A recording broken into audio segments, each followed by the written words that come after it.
नमस्ते साथियों। एक दिन मैं अपने ऑफिस में बैठी थी, केस की फाइलें देख रही थी और मेरे साथ काम करने वाले एक जूनियर वकील अपनी मोबाइल में बहुत ध्यान से कुछ देख रहे थे।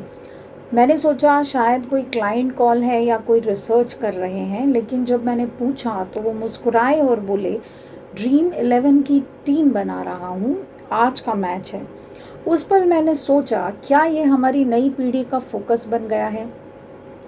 आज dream 11, games 24/7, WinZO, games craft, 99 games, खेलो फैंटेसी और माई 11 सर्कल जैसे बड़े नाम ऑनलाइन गेमिंग बिल की वजह से चर्चा में हैं। हाल ही में सरकार ने एक नया कानून पास किया है जो इस इंडस्ट्री को रेगुलेट करेगा।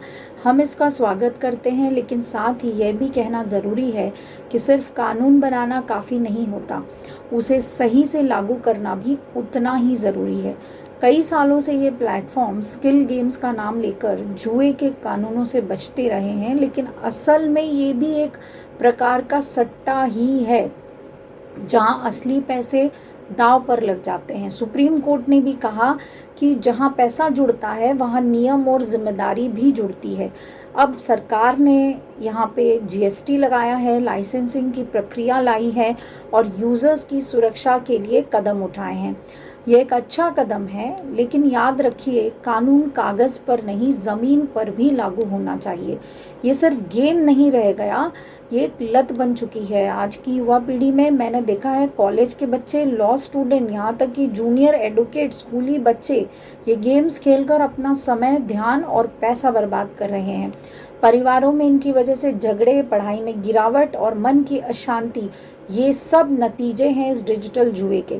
हमारे शास्त्रों में कहा गया है कि विवेक यानी सही और गलत में फर्क करने की बुद्धि। ये ऑनलाइन गेम्स माया की तरह हैं जो असली लगते हैं लेकिन अंदर से खोखले होते हैं। भगवत गीता में भी कहा गया है कि काम यानी डिजायर से क्रोध, क्रोध से मोह, मोह से स्मृति भ्रम और स्मृति भ्रम से विनाश। यही चक्र आज का युवा झेल रहा है, आकर्षण के जाल में फंसकर खुद को खो रहा है। हाँ, इस बिल का हम सभी को स्वागत करना चाहिए क्योंकि स्वागत योग्य भी है, लेकिन सवाल ये उठेगा कि क्या इसे सही से लागू किया जाएगा। अगर इसके नियमों को कड़ाई से लागू नहीं किया गया तो ये सिर्फ और सिर्फ एक और कागजी कानून बनकर रह जाएगा।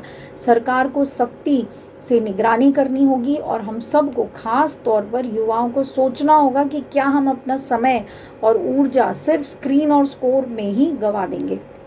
मैं एक वकील हूँ, साथ ही मैं एक इंसान भी हूँ और एक इंसान के तौर पर मैं कहना चाहूँगी कि हमारी आने वाली पीढ़ी इस डिजिटल जुए में ना खो जाए, ये हमारी जिम्मेदारी है।